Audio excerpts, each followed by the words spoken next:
Ok, bienvenue. Béni Mensa, lui c'est un musulman. Hein. Donc, anybody, Non, Béni. c'est un Ah, chrétien, c'est un ah, chrétien. pardon. Bonjour, Pardon. pasteur. C'est Bon, Philippe Mustapha là. je jette ma parole.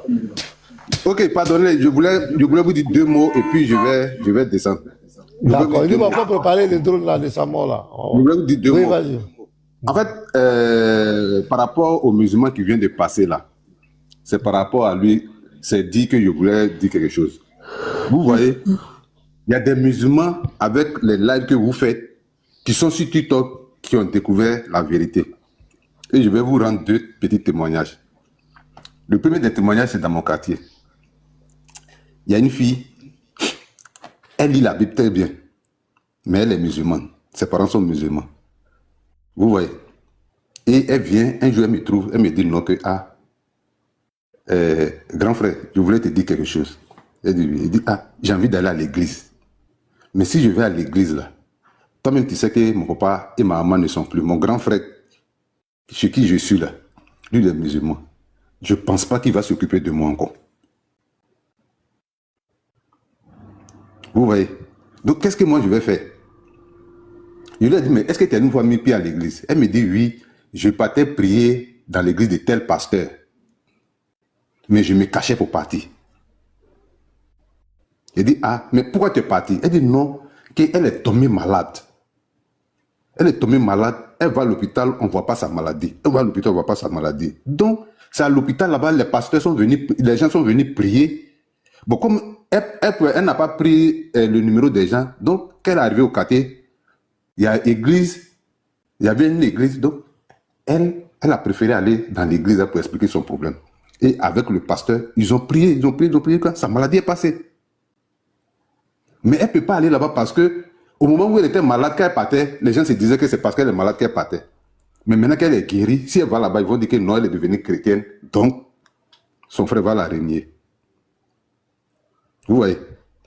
Et cette dame-là, et cette jeune fille-là, pas plus tard que dans le mois de décembre, elle est venue me voir encore pour dire, qu'elle dort, elle fait des rêves. Que les gens la poursuivent. On appuie son cou, elle n'arrive pas à respirer.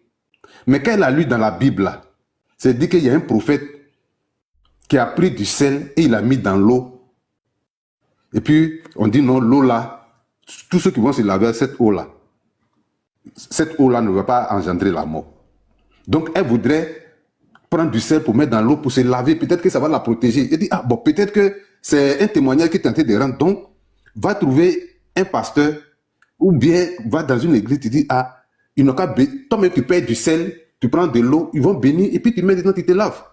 Si ça t'a protégé, Dieu merci, c'est Dieu qui agit partout. Moi, je ne sais pas pourquoi tu as lu ça là, le jour où tu disais pourquoi tu es tombé dessus. Et effectivement, c'est ce qu'elle a fait. C'est ce qu'elle a fait. Elle a payé son sel, elle est partie, elle a dit au pasteur, le même pasteur où est parti prier que non, j'ai envoyé sel, j'ai envoyé l'eau pour bénir, je vais mettre dans l'eau et me laver parce que j'ai fait des mauvais rêves. Le jour de Noël là, elle est venue me dire, elle va aller à l'église. Il dit, si tu veux aller à l'église, tant mieux. Mais comme si tu vas, comme tu dis que si tes frères t'ont vu aller à l'église, ça va poser problème. Sors du quartier, il faut aller à l'église. Et elle est partie, elle est sortie du quartier, elle est partie. Après, elle vient me rendre témoignage pour dire que non, elle ne fait plus ses rêves là. Donc, elle a vu que quand elle lit la Bible là, elle se sent plus protégée que quand, bon, elle va à la mosquée. Ça dit, moi je ne sais pas, je ne peux rien te dire. Pour pas que après les gens vont apprendre pour dire que non, c'est moi qui t'ai évangélisé, ça va devenir un problème. Mais si toi-même tu as vu la vérité, choisis ton chemin. Et elle m'a dit, grand frère, tu connais mon problème. Où je suis là, je n'ai pas de papa, je n'ai pas de maman. C'est mon grand frère qui s'occupe de moi. Si je quitte, ils vont me régner. Et il y a sa petite soeur encore qui vient me dire les mêmes choses. Que quand elle rêve là, que les gens la poursuivent. Donc elle vient à l'église. J'ai dit, rapproche-toi de ta grande soeur. Tu vas voir, elle va t'expliquer quelque chose. Il faut faire la même chose. Et elle s'est approchée de sa grande soeur. Sa grande soeur lui a dit les mêmes choses. Donc elle m'a dit non, moi de venir, et comme elle ne sait pas comment on prie, de venir prier avec elle pour qu'elle puisse apprendre à prier. Donc je lui ai dit bon, va dans la Bible, prends les psaumes, et puis tu commences à dire. Là où ils ont dit un nom de quelqu'un, il faut dire toi ton nom. Tu remplaces par ton nom. Si tu veux qu'on dise non, Seigneur, Seigneur a guéri telle personne, dis Seigneur, guéris-moi. Tu dis toi ton nom. Et puis, tu vas voir ce qui va se passer. Mais je ne veux pas être en conflit avec ta famille disant que c'est moi qui ai fait et puis vous êtes devenu chrétien. Ça, c'est Dieu qui est en train de faire quelque chose. Vous-même, vous allez voir la vérité. La semaine passée, les deux sont venus me voir pour dire non. Elle veut affronter leur grand frère pour lui dire qu'elle veut devenir chrétienne. Donc, je ne sais pas qu'est-ce que je vais leur dire. Je ne sais pas qu'est-ce que je vais leur dire. Leur dire, allez-y, affrontez votre grand frère, sachant que c'est leur grand frère qui s'occupe d'elle, ou bien soit, je ne sais pas, rester dedans et puis prier en cachette, je ne sais pas. Donc, voilà un peu, pasteur, ce que je voulais dire.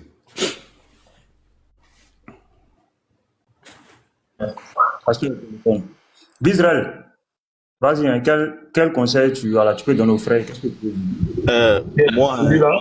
Pasteur B, Vas-y. moi, c'est mon avis. Ces choses-là, je ne pense pas qu'on doit régler ça en public. Les frères, c'est pas mauvais l'exemple. Mais moi, je souhaiterais Là, que... je me lève 5 minutes, je reviens, 2 minutes. Voilà, Je me lève Pasteur un Béni. petit temps, donc j'irai. Voilà. Oui, frère Béni, il y a des frères qui ont de l'expérience dans ce domaine. Il y a Pasteur B, il y a les petits matos qui sont des anciens musulmans. On ne peut pas tout exposer sur les réseaux sociaux. D'accord. Moi, je souhaite que ces choses-là, on se contacte en privé et puis on se donne les conseils. Il y a des frères comme le frère Watt 14 qui a une grosse expérience dans ces cas-là. Lorsque les musulmans sont dans des contraintes familiales, il a beaucoup de conseils. Lui-même, ils ont un groupe WhatsApp où ils sont des anciens musulmans qui ont vécu ce genre de choses, où parfois ils apportent même du soutien financier, des choses comme ça. Donc, c'est pas tout, nous devons régler sur les... Et puis nous ne sommes pas comme le camp d'en face. Le camp d'en face, eux, leur objectif, c'est de faire des trucs spectacles. Vous voyez, le Seigneur Jésus, quand il guérissait les gens, il disparaissait même. C'était très discret, ce monsieur. Il guérit quelqu'un, il disparaît. Tu le cherches même, tu le vois pas. Parfois même, il te guérit là. Il dit non, va faire ce que la loi a prescrit dans ces cas-là. Rentre dans le temple et puis va faire ce que la loi a prescrit. Donc, il y a beaucoup de choses que nous, les chrétiens, on doit apprendre à faire doucement, en secret. Voilà, on ne cherche pas la gloire. On ne cherche pas ce que les gens se donnent au Seigneur pour montrer que, oh oui, les gens sont en train de se convertir, oh, 10 000 convertis, oh, le christianisme avance. Non. On cherche vraiment la vérité. Voilà, on cherche la vérité. La Bible dit que quiconque fait quelque chose en public pour être vu, là, il a reçu sa récompense. Donc, contacte Pasteur B, c'est un homme de Dieu. Ils encadrent aussi des gens, ils ont converti plein de musulmans en privé. Okay. Si possible, donc, tu mets je suis déjà abonné à Pasteur B. Je vais l'appeler voilà. Et puis tu mets, voilà, tu appelles le pasteur Mena, une solide expérience. Comme on a encore devant ensemble, voilà. moi, je suis même, tu sais, tu peux venir expliquer histoire comme ça. Et puis son frère sur les réseaux sociaux, la manière t'explique qu'il peut savoir qu'il s'agit de sa sœur. C'est ça. Tu vois ce qu'il dit, non? C'est ça. Voilà. Donc on va régler ça en privé, c'est mieux. Ok. Moi, je préfère. Merci. Voilà. Merci beaucoup. En tout cas, moi, je suis du même avis que Bien. Que fils, hein. Fils, je suis du même avis que toi. Voilà, il y a des choses, vraiment, on doit gérer ça en privé. C'est pas tout, on doit faire sur TikTok. Voilà. En tout cas, le frère, tu as bien fait de parler ça en public. Mais en privé aussi, je crois que Pasteur Mena est là, Pasteur B est là, les frères sont là. Voilà, juste rentre en contact et conduit par l'esprit, ils vont te dire ce que tu dois faire, quoi. Voilà. Parce que la Bible aussi nous demande de faire les choses avec sagesse. C'est ça.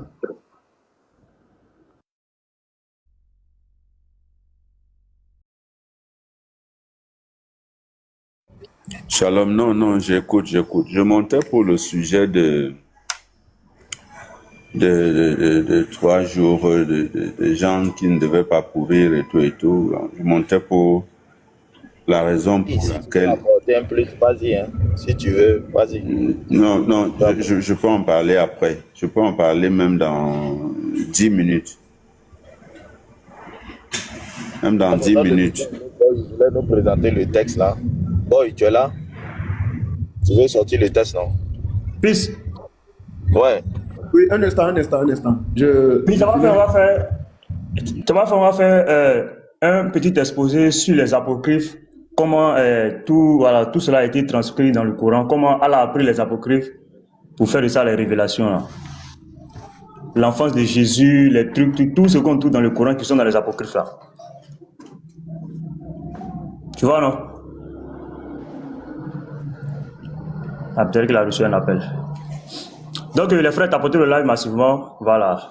Boy sera là dans quelques instants. Papa Simon aussi. Si y a un musulman qui veut monter là, faites votre demande. Hein. Voilà, mais je crois qu'avec tous les lions qui sont en haut là, c'est pas sûr qu'un musulman va vouloir monter. Hein. Toutes les demandes sont les chrétiens. C'est pas si y a un musulman qui est en bas qui veut monter.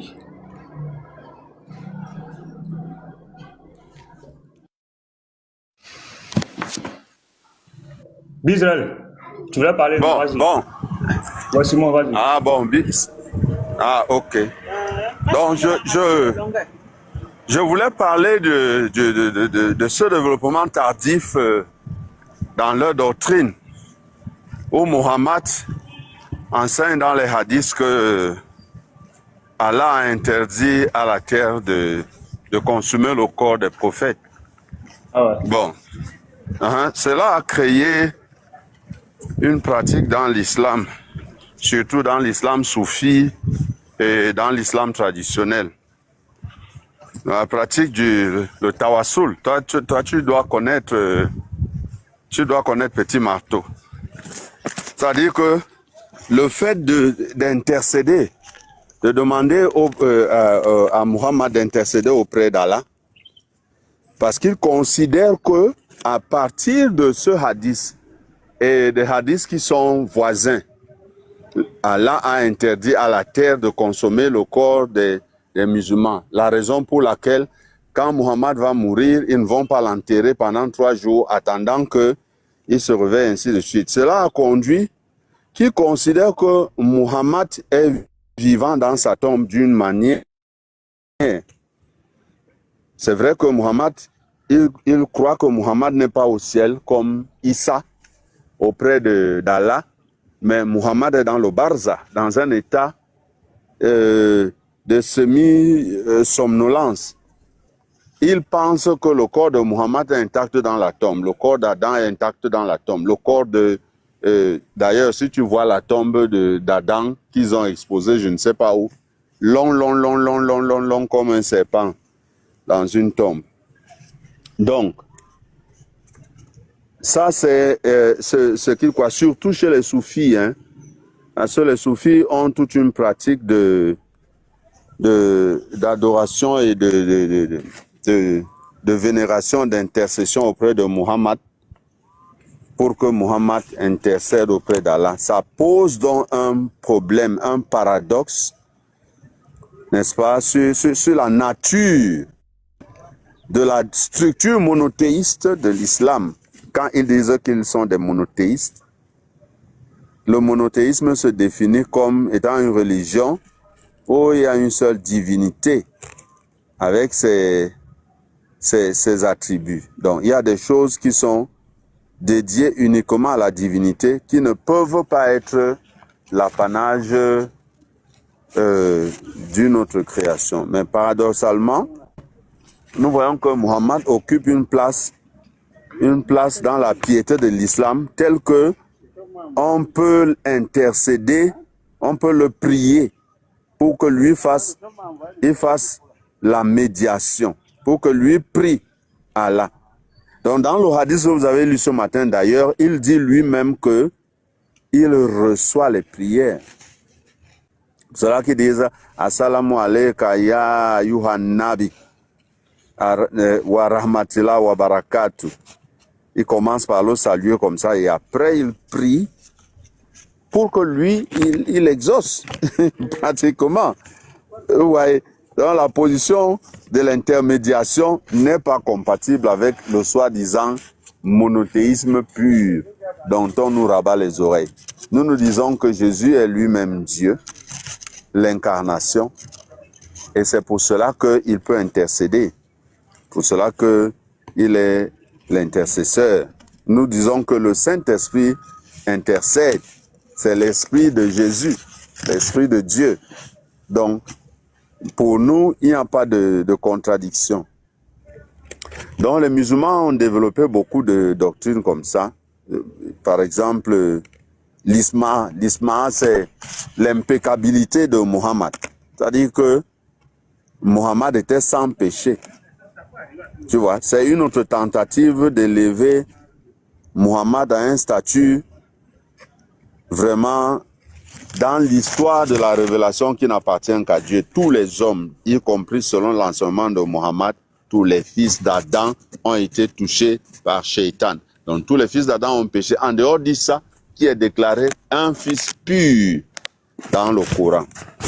Donc venir après dire que Mohammed n'a jamais péché, c'est simplement vouloir l'élever à un statut de divinité.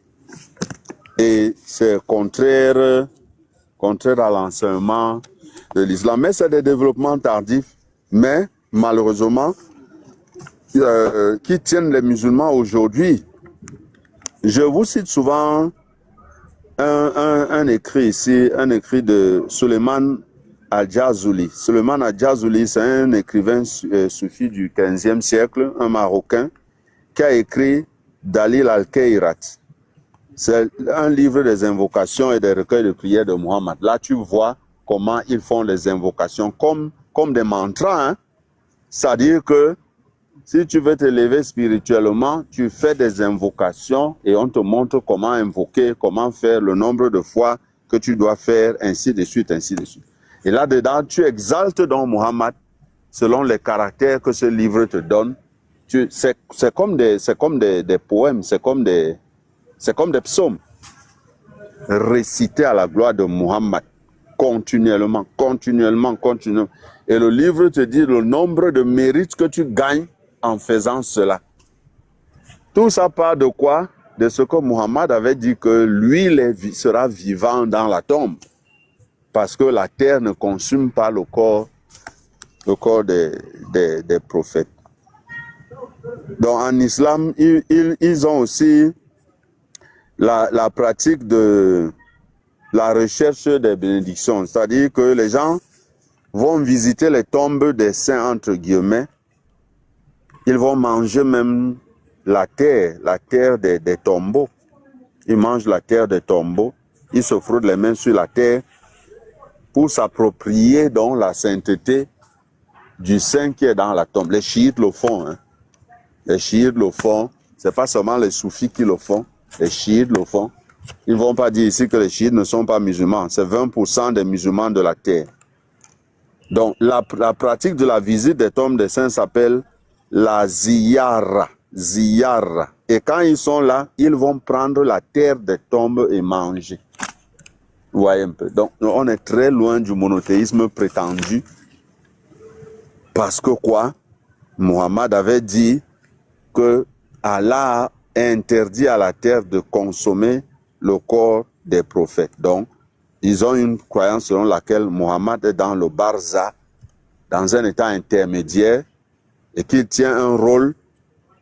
Bon, je ne veux même pas m'étendre là-dessus parce que il y a beaucoup de choses, il y a tellement de choses. Il y en a qui croient que Mohammed est de la lumière d'Allah, que son nom est écrit sur le front d'Allah, que son nom est écrit sur le trône d'Allah, qu'il s'assoit sur le trône avec Allah, que le jour de la résurrection, il sera là, ainsi de suite, ainsi de suite. Bref, il y a tellement de choses dans leur littérature.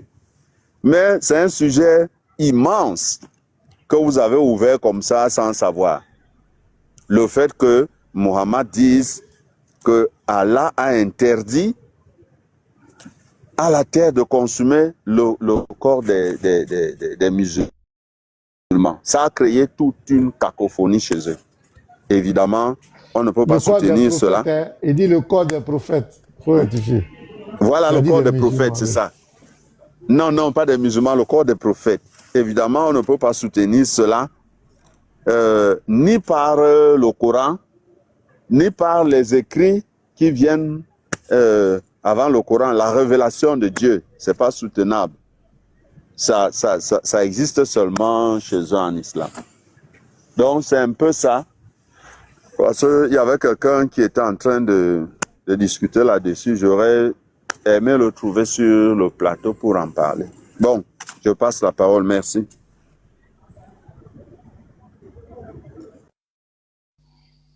Ok, merci, papa. Edouard Simon. Gomme Sida. Aïe, c'est un médecin ou bien? Bonsoir tout le monde, bonsoir pasteur. Oui, c'est un chrétien. Bon, c'est un chrétien, hein, pas, vous inquiétez pas. Oui, je suis au Burkina. C'est un médecin, quoi. C'est un médecin, Gomme Sida. Il dit peut-être vous sensibiliser par rapport au sida, voilà. Non, c'est dans la langue amoureuse, ça signifie parole de vérité. C'est quelqu'un qui dit la vérité, c'est ce que ça veut dire. D'accord. Ouais, peut-être je me suis dit que c'était une abréviation GOM. Voilà, c'est ce que ça veut dire. Peut-être une organisation pour... Non, pas du tout, pas du tout. C'est une langue locale. D'accord. Vas-y alors, allez-y. Merci de m'avoir donné la parole. Je voudrais juste intervenir à la suite du pasteur et puis de Petit Marteau qui parlait des évangiles apocryphes qui ont servi de base à la rédaction du Coran. Et aussi, on parlait de la falsification de la Bible par les musulmans. En fait, c'est parce qu'ils ne retrouvent pas les confirmations, les affirmations dites dans le Coran et dans la Bible qu'ils pensent que la Bible a été falsifiée. C'est vraiment une fuite en avant. Mais en réalité, ce que je voulais dire, c'est que il y a un auteur que vous connaissez certainement, Jean-Jacques Walter. Jean-Jacques Walter, c'est pour dire qu'en fait, tout le corpus coranique, y compris tout le reste, ne résiste pas à une analyse historique critique. Tout le document islamique ne résiste pas. Quand on le passe au tamis, tout s'effondre, quoi. En réalité, ce chercheur a fait une publication en 2014. Oui, je pense qu'en 2013, hein, c'est 2014-2013. En fait, il a soumis le corpus coranique à la théorie des codes mathématiques. La théorie des codes, ça permet de distinguer plusieurs choses. Si je prends un exemple, Pasteur et moi, on a assisté à un mariage. On me demande à moi d'écrire le début de la cérémonie jusqu'au milieu et on demande au pasteur d'écrire du milieu jusqu'à la fin de la cérémonie. Et on met nos textes ensemble. Si quelqu'un prend, il lit, il va comprendre comment s'est déroulé le début et comment ça s'est terminé, sans aucun problème. Mais quand on soumet ce texte à la théorie des codes, on trouvera qu'il y a deux auteurs. On a deux auteurs, même s'ils ne disent pas leur nom, on trouvera qu'il y a deux auteurs. Voilà, ça sert la théorie des codes. Donc, en soumettant la théorie des codes au corpus coranique, Jean-Jacques Walter a abouti au résultat surprenant que le Coran a été écrit vraisemblablement par une cinquantaine d'auteurs. Vraisemblablement. Il a été écrit sur une période de 200 ans. Voilà, une période de 200 ans. Et que, bon, les différentes sourates mécoises, médines, c'est un artefact de grammairien sans une signification historique. Ce n'est pas vrai. Théoriquement, ça n'a pas de sens. Et scientifiquement, ça n'a aucun sens. Et Mohammed lui-même, le fondateur, était intronisé prophète 60 ans après sa mort supposée. Et donc, c'est vraiment pas clair. Et le fait de l'innovation, là, en fait, c'est une quasi-copie de la théologie judo-nazaréenne. Donc, c'est pas quelque chose, il n'y a pas de révélation en réalité. Voilà. Et il a montré qu'au fond,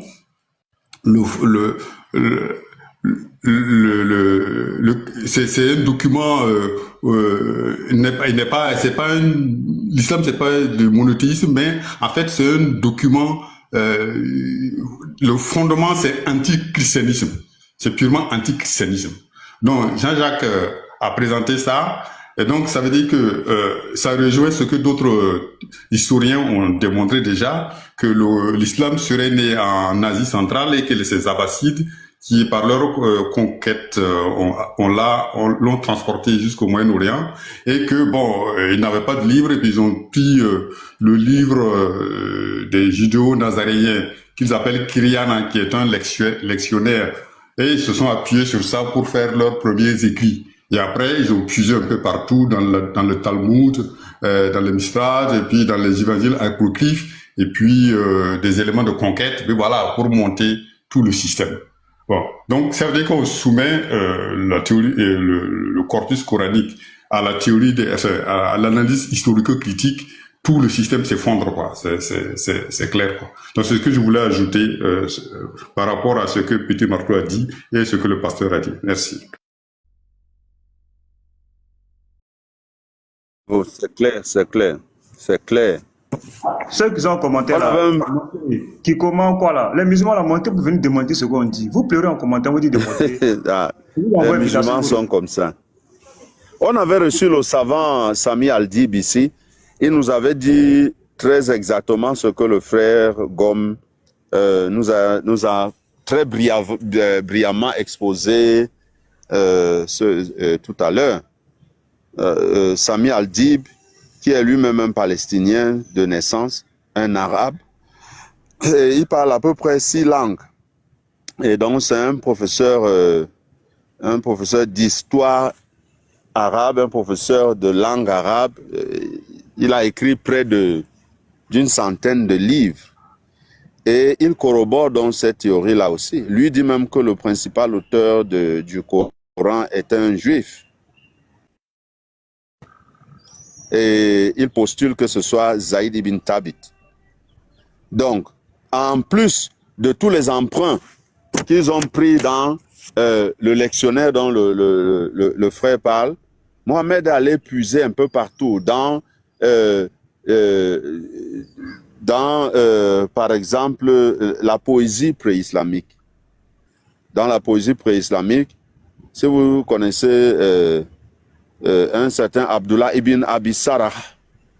Abdullah ibn Abi Sarah, c'est celui qui a trouvé la source boueuse dans laquelle le soleil d'Allah se couche. Lui, il écrivait une poésie à sa dulcinée. Mohammed a pris cela, il l'a mis dans le Coran.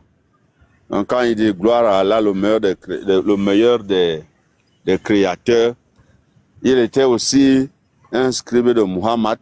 Et donc, il complétait les versets coraniques, ainsi de suite. Il y a beaucoup de choses. La lune qui a été fendue, c'est toujours Abdallah ibn Abi Sarah. La lune qui est fendue, c'est une poésie pré-islamique. Il y a beaucoup de choses. Il y a, par exemple, l'histoire où les Juifs sont venus voir Muhammad pour le ridiculiser. Parce que les Juifs avaient une façon très intelligente pour montrer aux autres que celui-là n'était vraiment pas un prophète. Ils lui ont posé 3 questions qui semblent ne pas être liées. Ils lui ont posé la question sur l'esprit. Qu'est-ce que l'esprit? Et ils lui ont posé la question sur l'homme qui a 2 cornes. Zul al-Qurnayn. Il n'a pas pu répondre, c'est à la fin de ça le verset. Il n'a pas pu répondre. Voilà. À la fin du verset, dit. Voilà, tu vas entendre donc d'où Mohammed a pris cela. Donc, ils ont demandé Zul Kornain. Et après, ils lui ont demandé les enfants qui étaient dans la caverne, les enfants qui étaient en prison.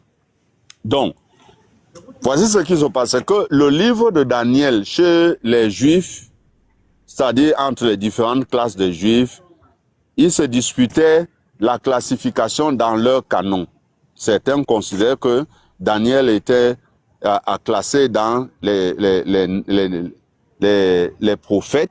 D'autres considèrent que Daniel devait être classifié dans les livres de sagesse, c'est-à-dire ou dans le Ketuvim ou dans les Nevi'im.